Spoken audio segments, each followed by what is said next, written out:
Hello everyone, मैं doctor प्रगति गुप्ता और आज इस वीडियो में हम बात करेंगे 5 ऐसे मिस्टेक्स के बारे में जिनको अगर पैरालिसिस के पेशेंट अवॉइड करते हैं, उन मिस्टेक्स को नहीं करते हैं, तो आपकी रिकवरी जल्दी से जल्दी हो सकती है।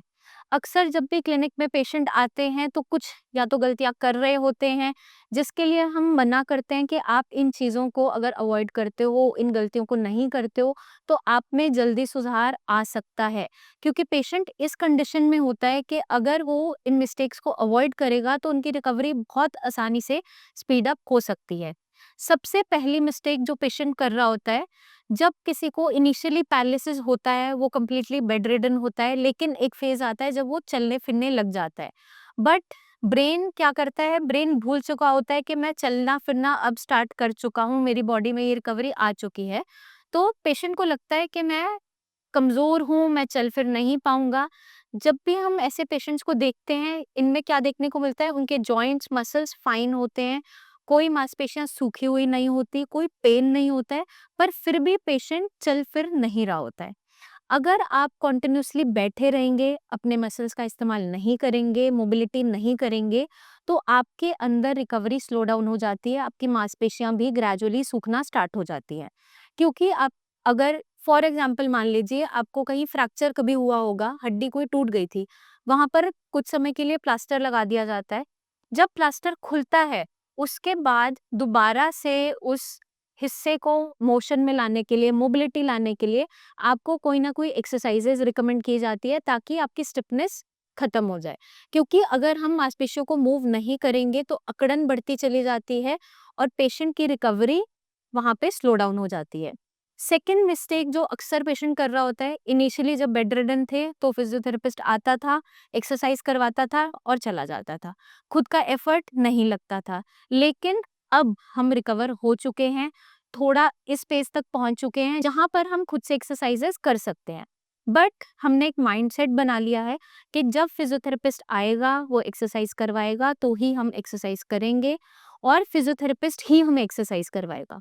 इसका एक साइड इफेक्ट क्या देखने को मिलता है कि पेशेंट खुद से अगर मोबिलिटी कर भी पा रहा होता है, एक्टिव एक्सरसाइजेस कर भी पा रहा होता है, मान लीजिए आपका रिस्ट में मूवमेंट इनिशियली नहीं थी तो फिजियोथेरेपिस्ट आता था, सपोर्ट देकर आपके रिस्ट को मूव करवाता था, लेकिन अब आपकी रिस्ट में मूवमेंट आ गई है, वहाँ कोई अकड़न नहीं है, दर्द नहीं है और आप ये एक्सरसाइज खुद परफॉर्म कर सकते हैं, तो वहाँ पर हमें एक्टिव एक्सरसाइजेस पे स्विच होना है ताकि आपकी मसल्स खुद से स्ट्रेंथन अप होना स्टार्ट हो जाएँ और मोबिलिटी आनी स्टार्ट हो जाए और ब्रेन ये चीज़ समझ सके कि मुझे कैसे अपने हैंड को, रिस्ट को मूव करना है। एक सिग्नल दे सके कि कैसे मुझे अपनी रिस्ट की मूवमेंट को लाना है। पैसिव एक्सरसाइजेज़ वहाँ पर वर्क करती हैं जहाँ पर पेशेंट बिल्कुल बेड रिडन है, खुद से कुछ नहीं कर पाता, मांसपेशियाँ बिल्कुल स्टिफ हो गई हैं, वहाँ पे पैसिव एक्सरसाइजेज़ का रोल बहुत इम्पोर्टेंट है, जहाँ पर कोई और आपको असिस्ट करके एक्सरसाइज करवाता है। अब जब हमारा ये फेज़ आ गया है तो हम एक्टिव एक्सरसाइजेज़ कर सकते हैं, खुद का एफर्ट लगा सकते हैं, वहाँ पर हमें खुद का एफर्ट ज़रूर लगाना है और एक्सरसाइजेज़ को खुद से परफॉर्म ज़रूर करना है। थर्ड मिस्टेक जो मोस्टली पेशेंट्स कर रहे होते हैं, अगर क्लिनिक पे पेशेंट आया है, मैं उन्हें बोलती हूँ कि आप एक बार अपना हाथ ऊपर उठा के मुझे दिखाइए, आप ये सामान पकड़ के मुझे दिखाइए। फॉर एग्जांपल मैं पेन देती हूँ होल्ड करने के लिए या कोई कंटेनर देती हूँ, तो बिना ट्राई किए ही वो मना कर देते हैं, नहीं मैम हमसे नहीं होगा। तो ये सबसे बड़ी गलती है। हमें क्या ध्यान रखना है कि अगर आप कोई भी एक्टिविटी पहले परफॉर्म नहीं कर पा रहे थे या अभी भी नहीं कर पा रहे हो, एटलीस्ट आप वहाँ पर कोशिश करो, क्योंकि अगर आप कोशिश करोगे तो ही कामयाब हो पाओगे। अगर हम पहले ही माइंडसेट ऐसा रखेंगे मुझसे ये एक्टिविटी नहीं हो पा रही है, मैं कर ही नहीं पा रहा हूँ, तो जितनी भी आप ताकत लगा लोगे, आपकी मांसपेशियों में दोबारा से मूवमेंट नहीं आ सकती। फॉर एग्जाम्पल पेशेंट के हाथ में बिल्कुल स्टिफनेस है, हैंड मूव नहीं होता, उसे जब हम बोलते हैं कि अपने हाथ को लिफ्ट करो, तो वो इतना सा भी लिफ्ट नहीं करेगा और बोलेगा मुझसे नहीं हो पाएगा। फिर हम उन्हें कहते हैं कि आप थोड़ा-सा सपोर्ट के साथ असिस्ट करके उठाओ, तो वहाँ पर वो थोड़ा-सा कोशिश करना स्टार्ट करता है। तो आपने पहले से ये नहीं सोचना कि मुझसे ये एक्टिविटी होगी ही नहीं, अपने माइंड को पॉजिटिव रखते हुए काम करना है। मैं जानती हूँ कुछ केसेस में बिल्कुल मूवमेंट नहीं होती, लेकिन मैं उन्हें भी कहती हूँ कि आप एक बार कोशिश तो करो। जब आप कोशिश करते हो तो डेफ़िनेटली वहाँ पर कोई ना कोई स्कोप ऑफ रिकवरी बनता है। ब्रेन पाथवे बनाता है दोबारा से मूवमेंट लाने का, आपके हाथ-पैर को दोबारा से चलाने का। अगर हम एफर्ट ही नहीं लगाएँगे, कोशिश करेंगे ही नहीं, तो कोई भी ट्रीटमेंट आपका कभी भी काम नहीं करेगा। चाहे आप जितने भी ट्रीटमेंट स्विच कर लीजिए, जितने भी डॉक्टर बदल लीजिए, जहाँ से भी इलाज ले लीजिए, आपको आराम नहीं मिलेगा। लेकिन अगर आप विल पावर को स्ट्रॉन्ग रखेंगे, खुद से कोशिश करेंगे, चाहे आपसे 1 दिन नहीं होगा, दूसरे दिन नहीं होगा, बट तीसरा दिन तो आएगा जहाँ पर आप कर पाओगे एक्टिविटी, तो हमें ज़रूर परफ़ॉर्म करना है, अपना एफर्ट ज़रूर लगाना है। 4th मिस्टेक जो पेशेंट अक्सर कर रहा होता है, पेशेंट क्या करता है, एक दिन में बहुत ज़्यादा एक्सरसाइज़ कर लेगा और अगले दिन बिल्कुल ही नहीं करेगा। पैरालिसिस जो बीमारी है, एक न्यूरोलॉजिकल डिसऑर्डर है, जिसके अंदर आपकी मांसपेशियाँ ठीक से काम नहीं कर रही होती, ब्रेन में किसी इंजरी की वजह से, क्लॉट की वजह से, हेमरेज की वजह से। अब ये एक दिन में ठीक होने वाली बीमारी नहीं है, जैसे-जैसे पुरानी होती चली जाती है, वहाँ पर एफर्ट्स बढ़ते चले जाते हैं।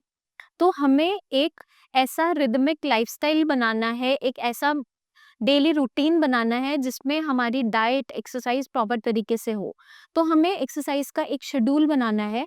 अगर हम डेली बेसिस पे थोड़ी-थोड़ी एक्सरसाइज़ भी करेंगे और लॉन्ग रन तक इसको फ़ॉलो करेंगे, तो हमारे अंदर जल्दी रिकवरी आ सकती है। ऐसा नहीं करना कि एक दिन सारा एफर्ट लगा दिया और नेक्स्ट डे हम बिल्कुल एक्सरसाइज़ नहीं कर रहे। उसका नुकसान क्या होता है, एक दिन आपने जहाँ बहुत पुश कर दिया, मांसपेशियाँ बहुत ज़्यादा थक गई, नेक्स्ट डे आपको पेन बढ़ जाएगा, स्टिफनेस बढ़ जाएगी और फिर आप 2-4 दिन के लिए बिल्कुल रेस्ट करोगे, आप कुछ नहीं करोगे। तो ऐसा नहीं करना, डेली बेसिस पे आप 10-10 काउंट से, 15-15 काउंट से कोई भी एक्सरसाइज स्टार्ट कीजिए, 3-3 साइकिल लीजिए, उसको ग्रेजुअली बढ़ाते जाइए एज़ पर आपकी बॉडी की जितनी स्ट्रेंथ है। जब आपको लगता है आप एग्ज़ॉस्ट हो रहे हो तो रुक जाइए। 5th मिस्टेक जो अक्सर पेशेंट कर रहे होते हैं, जब उन्हें थोड़ा-सा भी बॉडी में दर्द बनता है, तो वो अपनी एक्सरसाइज करना छोड़ देते हैं या ट्रीटमेंट स्विच करना स्टार्ट कर देते हैं। पेन होना एक रिकवरी का साइन है पैरालिसिस के अंदर। इनिशियल फेज़ में जब पैरालिसिस होता है, तो आपके हाथ-पैर कभी-कभार सुन्न होने स्टार्ट हो जाते हैं, कुछ लोगों में ठंडा-गरम महसूस नहीं हो रहा होता है। जब हमारी रिकवरी वाला फेज़ चल रहा होता है, हमारी सेंसेस वापस आती है, ठंडा-गरम महसूस होना स्टार्ट होता है, तो सबसे पहला जो सिम्पटम देखने को मिलता है, वो पेन होता है। पेशेंट को दर्द महसूस होना स्टार्ट होता है। दर्द तो उसे पहले भी था, लेकिन वो उसे एक्सप्रेस नहीं कर पा रहा था, पेन रिसेप्टर्स ब्रेन तक पहुँचा नहीं पा रहे थे, समझ नहीं पा रहा था। तो अगर आपको ड्यूरिंग ट्रीटमेंट कुछ दर्द होना स्टार्ट हो गया है, तो उसको लेकर आपने बहुत ज़्यादा घबराना नहीं है। आप एक्सरसाइज़ेज़ डेली रूटीन में कीजिए। आपको पेन बहुत ज़्यादा एग्रवेट होता है, तो वहाँ पर आप क्या कर सकते हो, बिल्कुल लाइट हैंड से मालिश करवा सकते हो। थोड़ी-सी गर्म पानी से सिकाई कर सकते हैं या हाथ-पैर आप, अगर स्पेशली आपके पैरों में दर्द बन रहा है, तो गुनगुने पानी में सेंधा नमक डाल के आप सिकाई कर लीजिए, उससे आपको काफ़ी आराम मिलेगा। बट हमें कोई भी अपनी डेली रूटीन एक्टिविटी छोड़नी नहीं है। आई होप ये वीडियो आपको मदद करेगी जल्दी से जल्दी रिकवरी लाने में और समझने में कि अगर आप भी कोई ऐसी गलतियां कर रहे हैं तो प्लीज मत कीजिए, ताकि आपकी रिकवरी हैम्पर ना हो, जल्दी से जल्दी आप इस बीमारी से अपना पीछा छुड़ा सके, इंडिपेंडेंट हो सके। क्योंकि इस बीमारी को आप अच्छे तरीके से इस बीमारी से रिकवर हो सकते हो अगर आप गाइडलाइंस को फॉलो करते हो, चीज़ों को अच्छे से समझते हो, अपनी बीमारी को समझते हो, अपने लक्षणों को समझते हो, उस पर काम करते हो। बेसिक जो हमारा लाइन ऑफ ट्रीटमेंट रहता है पैरालिसिस में, इसमें क्या है, आप कंटिन्यूअस अगर एफर्ट लगाते हो तो ये बीमारी हार जाती है और आप जीत जाते हो। अगर हम एफर्ट लगाना छोड़ देते हैं तो ये बीमारी आपको ठीक कभी भी नहीं होने देती। तो आई होप आपको ये वीडियो मदद ज़रूर करेगी। आपको कुछ भी पूछना है तो कमेंट सेक्शन में कमेंट करके पूछिए, हमारे टीम ऑफ डॉक्टर से बात कीजिए। बट अब अगर हम इनमें से कोई भी गलती कर रहे हैं तो अब हमें बिल्कुल नहीं करनी है। अपना खास ध्यान रखिए। Take care.